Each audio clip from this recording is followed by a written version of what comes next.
আসসালামু আলাইকুম।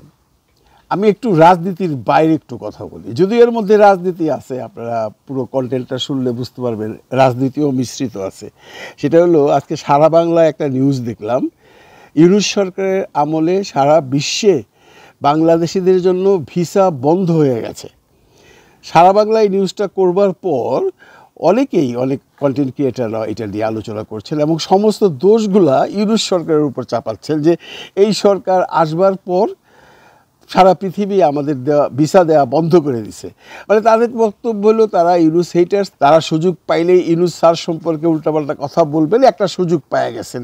এবং তাদের শেষ অবধি কথা হইলো এর জন্য জরুরি অবস্থা হইলো দেশে তাড়াতাড়ি নির্বাচন আনেন, নির্বাচন দেন, তাহলে এই ভিসা প্রবলেম সলভ হয়ে যাবে। ঘটনাটা কি আসলেও সত্য নাকি? ঘটনা কি এই যে ইউনূস সাহেবের ভিসা জটিলতা, এবং টাইটেলও করছে এরকম, ইউনূস সাহেবের ভিসা জটিলতা, মানে আপনি পড়লেই মনে করবেন যে ইউনূস স্যার কি ভিসা পায় না নাকি।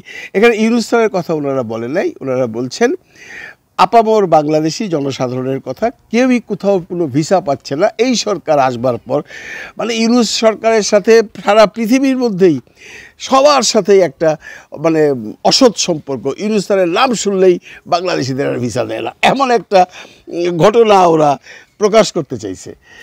এখন ঘটনা হলো বন্ধুরা, ভিসা এমন একটা জিনিস, এটা হইল ভিসা প্রদানকারী আর ভিসা আবেদনকারী, এদের মধ্যে এদের সম্পর্কের উপরে ভিসা হয়। যেমনটি ধরেন আপনি একটা ভিসার জন্য যে কোনো দেশে আবেদন করতে গেলেন, সেখানে যে আবেদনকারীকে যখন ভিসা প্রদানকারী কোশ্চেন করবে, তখন সেই ভিসা প্রদানকারীর শিক্ষাই হইল যে তুমি চেষ্টা করবা তোমার যে ভিসা আবেদনকারী আছে তাকে ভিসা না দিতে, সে পারলে তোমার কাছ থেকে নিয়ে যাক। এইটা হইলো ভিসা নীতি বলা হয় এটাকে। মানে যে ভিসা দিবে সে মনে মনে ধরেই নেবে তোরে ভিসা দিব না, তুই পারলে আমার কাছ থেকে নিয়ে যা, এরকম একটা ভাব। তো যারা পারছে তারা দিচ্ছে। এই যে ভিসার প্রবলেম যে যারা বলছেন তাদের জ্ঞাতার্থে আমি সুন্দর করে একটু জ্বালায়া রাখি। আমি সুইডেনে আছি। সুইডেনে এই বছর সেপ্টেম্বর সেশনে, এক মিনিট আমি একদম আপনার ডাটা দিয়ে বলতেছি, সুইডেনে এখন পর্যন্ত এই সেপ্টেম্বর সেশনে আমি একদম ডাটা দিয়ে বলবো 69 জন স্টুডেন্ট সুইডেনের বিভিন্ন শহরে বিভিন্ন ইউনিভার্সিটিতে পড়াশোনা করতে আসছেন। ডেনমার্কে এই বছর সেপ্টেম্বর সেশনে 27 জন স্টুডেন্ট আসছেন পড়াশোনা করবার জন্য। নরওয়েতে 17 জন স্টুডেন্ট এসছেন পড়াশোনা করবার জন্য, এবং ফিনল্যান্ডে 13 জন স্টুডেন্ট আসছেন পড়াশোনা করবার জন্য। সর্বমোট অলমোস্ট 100 জন স্টুডেন্ট আসছেন। এবং প্রতি বছরই এই চারটা দেশ মিলে 100-150 স্টুডেন্ট এই দেশে পড়তে আসে। সেটা ইউনূস সরকারের আমল না, শুধু হাসিনার আমলও তাই ছিল। সেই চিরাচরিত নিয়মে ভিসা হচ্ছে, স্টুডেন্টরা আসছে। এখন আপনি বলতে পারেন স্টুডেন্ট ভিসা দিচ্ছে, ট্যুরিস্ট ভিসা দিচ্ছে না। এইখানেও আমি আপত্তি করব। ট্যুরিস্ট ভিসার হার আমেরিকাতেই বেড়ে গেছে। আমি দায়িত্ব নিয়ে বলছি, দেখেন আমেরিকাতে কেন বাড়লো এটা কিন্তু আবারও বলি, সরকারের সাথে কোনো সরকারি সম্পর্ক নেই। ভিসা নীতিটা হয় সরকারের, যে দেশে ভিসা নেবে সেই দেশের সরকার এই বছর কি পরিমাণ ট্যুরিস্টকে ভিসা দেবে। আমি ট্যুরিস্ট ভিসা নিয়ে কথা বলছি। তো এই ট্রাম্প সরকার আসবার পর ট্রাম্প সরকার চাচ্ছে তার দেশে ট্যুরিস্টরা আসুক, এসে তার দেশে কিছু পয়সা করে খরচ করে যাক, আমেরিকার অর্থনীতি চাঙ্গা হোক। এখন আমেরিকাতে আপনি যদি যান, ভিসা রেশিও অনেক বেশি। এর অবশ্য আরেকটা মূল কারণ আছে, সেটা হলো যে আগে মানে এই ইউনূস সরকারের আগে হাসিনা সরকারের সময় প্রতিদিন আমেরিকান এম্বাসিতে গড়ে যদি 100 জন ভিসা অ্যাপ্লিকেশন করতো, তার মধ্যে 70 থেকে 75 জনের ধান্দাই ছিল বা আশাই ছিল বা আকাঙ্ক্ষাই ছিল ভিসা পাইলে আমেরিকা যাবো আর আসবো না, ইয়াং ছেলে হোক ফ্যামিলি হোক যারাই যাক। তো ট্রাম্প সরকার আসার পরে কিন্তু এই যে শ্রেণীটা আছে যারা ভাবছে আমেরিকা যাবো, যায়া থাইকা যাবো, জীবনেও আসুম না, যতদিন পারি থাকলাম, পলিটিক্যাল বাইরা হোক, বিয়া করে হোক, কাম করে হোক, যতদিন পারি থাইকা লেগে আবার একসময় চলে আসুম, এই সংখ্যাটা এখন নাই। কারণ আপনি যদি এখন আমেরিকায় যে কোনো একটা মানুষকে বলেন বা একটা ইয়াং ছেলেকে বলেন তোমাকে আমি ভিসা করাই দেবো, আমাকে 10 লক্ষ টাকা দাও, দিবে না। সে জিজ্ঞেস করবে আমি যে কী করবো। এখন তো ওইভাবে ব্ল্যাক থাকা যায় না, আপনারা জানেন আমেরিকাতে কালো কাজ করা যায় না, আমেরিকাতে ধরপাকড় চলছে। এই জন্য ওই যে 70% প্রতি সময়ে অ্যাপ্লাই করতো আমেরিকায় সেটেল হইবার জন্য, তারা কিন্তু এখন অ্যাপ্লিকেশন থ্রো করে না, কারণ তারা জানে ভিসা পাইলেও কোনো লাভ নাই, আমি যে থাকতে পারব না। এর জন্য এখন আমেরিকাতে দেখা গেছে যেখানে প্রতিদিন 100 মানুষ 100 অ্যাপ্লিক্যান্ট অ্যাপ্লাই করতো ভিসার জন্য, সেখানে এখন 30 জন করে, এবং যে 30 জন করে তারা সবাই জেনুইন, তারা এখানে যাবে, থাকবে, ঘুরে চলে আসবে। আগে কিন্তু এই 30 জনও চান্স পাইতো না ওই 70 জনের ভিড়ে। সেই হিসাবে আমি বলবো আমেরিকায় ভিসা অ্যাপ্লিকেশন বাইরে গেছে এবং রেশিও বাইরে গেছে। তবে আমেরিকায় ভিসা দিচ্ছে বেশি, কিন্তু আবেদন হচ্ছে কম, কারণ ওই 70% এখন আবেদন করে না। এইটাও কি ইউনুস সরকারের দোষ? ইউনুস সরকার বলে দিচ্ছে তোমরা হলে আমেরিকায় যাও না, বলছে তো ট্রাম্প বলছে আয়া থাক, চলে যায়, এনে কাম করবি, পাশার মধ্যে বেরিয়ে দেশে বানাই দেবো, কেউ যাচ্ছে না। তো ধরেন এই যে আমেরিকা বললাম, ইউরোপ বললাম, ইউরোপের অনেকগুলো দেশ, ইংল্যান্ডের ব্যাপারটা আলাদা। ইংল্যান্ডে জানেন এই মুহূর্তে ইংল্যান্ডের নিজেরই অনেক ধরনের প্রবলেম আছে। ব্রেক্সিট হওয়ার পর, মানে ইউরোপিয়ান ইউনিয়ন থেকে বেরিয়ে যাওয়ার পর ইংল্যান্ডের অর্থনৈতিক অবস্থা বেশ খারাপ এখন। হ্যাঁ, ওরা খুব সমস্যা আছে, শোনা কথা ওরা আবার ইউরোপিয়ান ইউনিয়নে আসতে চাচ্ছে। এর জন্য অনেক রিজন আছে, সেগুলো অন্য আলোচনা, সেই আলোচনায় গেলে আপনার ইংল্যান্ডে এখন কোনো মানুষ যাচ্ছে না। রইল ইটালি, কেউ বলছেন যে ইটালিতে ভিসা দেওয়া বন্ধ করে দিয়েছে, স্পেনে ভিসা দেওয়া বন্ধ করে দিয়েছে, পর্তুগালে ভিসা দেওয়া বন্ধ করে দিয়েছে। এইটাও সর্বৈব মিথ্যা। এখনও পর্তুগালে ওয়ার্ক পারমিট নিয়ে মানুষজন আসছে, তবে যারা আসছেন তারা খুব স্বস্তিতে নেই। গতকালকে আমাকে একটি ছেলে ফোন করছে যে বহুদিন আগে আমার সাথে এভাবে কথা বলতো, বহুদিন থেকেই যাবো। আমি তাকে বলতাম 20-25 লক্ষ টাকা খরচ করে তুমি যে আসবা, এই যে স্বপ্ন দেখছো, এখন পর্তুগালে আসার পর তোমাকে টেম্পোরারি রেসিডেন্স দিবে এবং রেগুলার কাজ করতে হবে।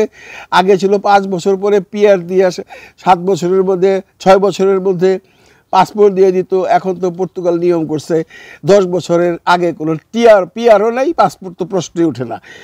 এই অবস্থায় তুমি কত বছর কাজ করবে? আইসো না। কিন্তু ছেলেটা চলে আসছে, আসার পর এখন কান্নাকাটি করতেছে না যে আমাকে আমি জিজ্ঞেস করলাম কোথায় আসো, লিসবনে, ফারোতে, কোথায়, পোর্তোতে?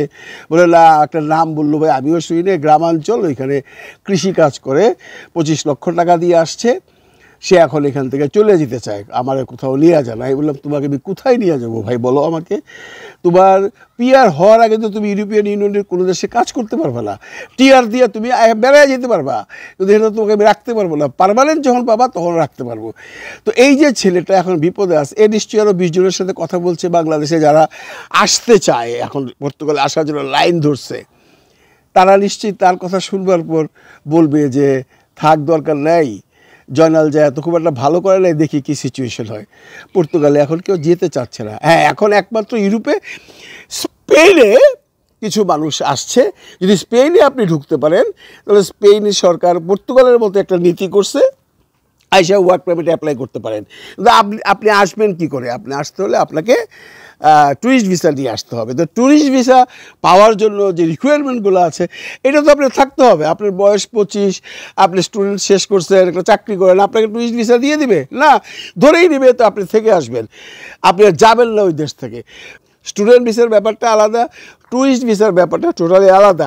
এখন বাংলাদেশের মানুষের কাছে এরকম উদ্ধৃত্ত টাকা পয়সাও নাই যে কোটি কোটি টাকা আছে, কিছু লোক বাদ দিয়ে যে খরচ করলাম, চলে এসে লাভটা কিনে ভাই। ইউরোপ তো সব বন্ধ হয়ে গেছে, দেখেন পর্তুগালও বন্ধ হয়ে গেলো, আমাদের সুইডেন অনেক আগে বন্ধ হয়ে গেছে, স্ক্যান্ডিনেভিয়া তো অলমোস্ট বন্ধই, ইংল্যান্ড বন্ধ, আয়ারল্যান্ডে 2-4 জন যাচ্ছে, স্পেনে 2-4 জন যাচ্ছে।